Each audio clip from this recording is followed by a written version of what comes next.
টানা ভারী বর্ষণে বিপর্যস্ত ৩ পার্বত্য জেলা বান্দরবান, খাগড়াছড়ি ও রাঙামাটির জনজীবন। এ বিষয়ে আরো বিস্তারিত জানাতে এই মুহূর্তে বান্দরবান থেকে যোগ দিয়েছেন সহকর্মী মংখিং মার্মা। মংখিং, এরই মধ্যে বান্দরবানের নদ নদীর পানি বাড়তে শুরু করেছে, বিভিন্ন নিম্নাঞ্চল প্লাবিত হয়েছে এবং ১০ তারিখ পর্যন্ত সেখানে সমস্ত পর্যটন কেন্দ্রগুলো বন্ধ রাখার ঘোষণা দেওয়া হয়েছে। সার্বিক পরিস্থিতি সেখানে কেমন দেখছেন, আর সেখানে এখন পর্যন্ত কি পরিমাণ পর্যটক আটকা পড়েছেন? আমি যদি বলি যে এখনো পর্যন্ত বান্দরবানে তুমুল বৃষ্টি হচ্ছে এবং বৃষ্টি আসলে থামছেই না। এর পাশাপাশি সাঙ্গু নদী, মাতামুহুরী নদীর যে উজানের ঢল এটি কিন্তু বাড়ছে। এটি বাড়ার কারণে কিন্তু বান্দরবানের যে নিম্নাঞ্চল আছে সেটি প্লাবিত হয়েছে। বান্দরবানের যদি কথা বলি, সাঙ্গু নদীর আশপাশে যে এলাকাগুলো আছে, লাঙ্গিপাড়া, আর্মিপাড়া, এগুলো কিন্তু প্রায় এখন পানির নিচে বলা যায়। এগুলো প্রায় যা জানলাম সকাল থেকে প্রায় ১০,০০০-এর মতো মানুষ পানিবন্দী হয়েছে। এখন বিভিন্ন আশ্রয় কেন্দ্রে আমরা ঘুরেছি এবং সেখানে দেখেছি যে এখানে ৩টি কেন্দ্রে দেখেছি, সেখানে ১৭৫টি পরিবার একটি কেন্দ্রে, সেটি হচ্ছে বান্দরবান বালিকা উচ্চ বিদ্যালয়। এর পাশাপাশি হলো শহর প্রাথমিক বিদ্যালয়, সেখানে ৭৫টি পরিবার, ২৭৫ জন, এরকম করে প্রায় বিভিন্ন আশ্রয় কেন্দ্রে কিন্তু তারা অবস্থান করছে। আমি যদি একটু আপনাকে দেখাই যে বান্দরবানে এই মুহূর্তে ভারী বর্ষণ হচ্ছে, গতকালকে থেকেই কিন্তু ভারী বর্ষণের কারণে কিন্তু পাহাড় ধস হয়েছে। আমি এখন যেখানে দাঁড়িয়েছি, যেটি দেখাতে পাচ্ছি সেটি এটি হলো কালাঘাটার, বান্দরবানের কালাঘাটা একটি এলাকা। এটি ইন্ডিপেন্ডেন্ট টেলিভিশনের মাধ্যমে গত ৬ তারিখেই একটি ইন্টারভিউ নেওয়া হয়েছিল এবং একজনের তার বাড়ি কিন্তু এখানে ধসে পড়েছে।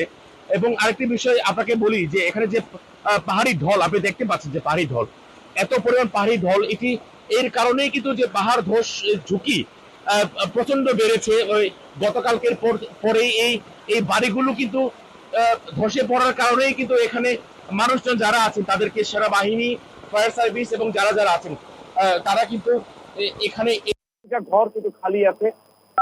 এর মাধ্যমে দেখতে পাচ্ছি যে ঘরের যারা ভেতর থেকেও মনে হয় পানির স্রোত আসছে।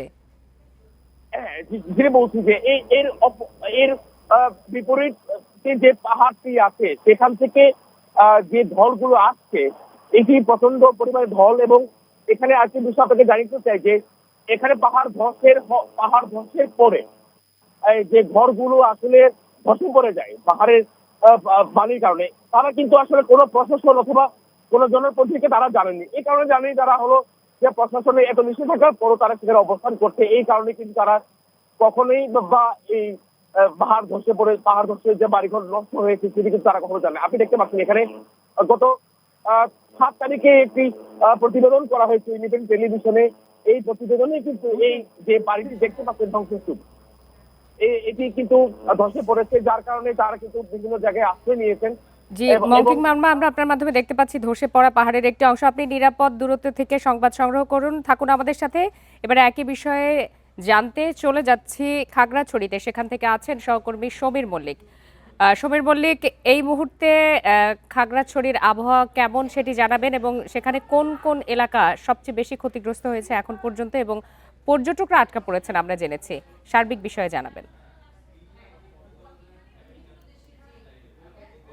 দেখুন, গত প্রায় ৪ দিনের টানা বৃষ্টিতে খাগড়াছড়ির অধিকাংশ নিম্নাঞ্চল প্লাবিত হয়েছে। আমার পেছনে যে অংশটি রয়েছে এটি মাইনের তীরবর্তী এলাকা। আপনি দেখছেন যতদূর চোখ যায় কিন্তু এখানে শুধু পানি আর পানি থই থই করছে, অর্থাৎ এখানে মাইনের নদীর পানি কিন্তু অনেকাংশে বেড়ে গেছে। গতকাল রাত থেকে কিন্তু মূলত পানি বৃদ্ধি পেয়েছে এবং আমরা শুধু দেখেছি মাইনের পাশাপাশি এখানে যে চেঙ্গি নদী রয়েছে সেখানেও কিন্তু পানির যে স্রোত সেটি কিন্তু বেড়েছে। এবং আপনি একটা বিষয় জানেন, আজকে সকালে যে দিঘিনালা থেকে যে সাজেকগামী যে সড়কটি রয়েছে, অর্থাৎ কবাখালী যে অংশটি রয়েছে, সেখানে কিন্তু সড়ক ডুবে গিয়ে সাজেকের সাথে সড়ক যোগাযোগ বন্ধ রয়েছে এবং অন্তত প্রায় ৫ শতাধিক পর্যটক ইতিমধ্যে সাজেকে আটকা রয়েছে। আপনি জানেন, সাজেকে যে সমস্ত পর্যটকরা আটকা রয়েছে তাদের কিন্তু সেখান থেকে ফিরে আসতে হয়তো ১-২ দিন সময় লাগতে পারে।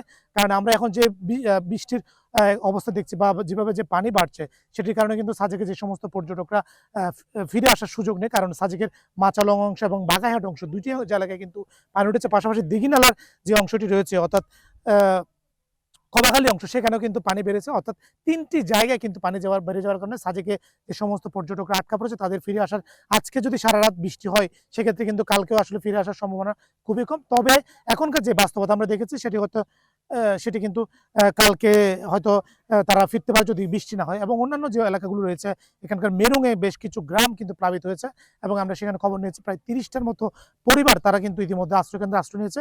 এবং পানির যে অবস্থা আমরা দেখছি মাইনী নদীতে, সেই সব কারণে কিন্তু নতুন নতুন এলাকা আরও বেশি প্লাবিত হচ্ছে। এখানে মাইনের পাশাপাশি চেঙ্গি তীরবর্তী যে সমস্ত এলাকাগুলো রয়েছে নিচু এলাকা, সেখানেও কিন্তু আমরা দেখেছি পানির প্রবাহ অনেকটাই বেশি বেড়েছে এবং বন্যা পরিস্থিতির কারণে অনেক দুর্গত এলাকা কিন্তু মানুষ ইতিমধ্যে আশ্রয়কেন্দ্রে আশ্রয় নিচ্ছে এবং সেখানে প্রশাসনের পক্ষ থেকে তারা সব ধরনের সহায়তা, বিশেষ করে শুকনো খাবার এবং রান্না করা খাবার পরিবেশন করানোর তারা চেষ্টা করছে। এবং এখানকার মানুষের সাথে আমরা কথা বলে তারা বলছে যে আসলে এই যে বৃষ্টির যে পরিস্থিতি রয়েছে বর্তমানে যে চলমান রয়েছে, সেটি আসলে না কমা পর্যন্ত তাদের যে দুর্ভোগ সেটি অনেকটাই কম, সে দুর্ভোগ কমার সম্ভাবনা খুবই কম। খাগড়াছড়ি থেকে জানাচ্ছিলেন সহকর্মী সমীর মল্লিক।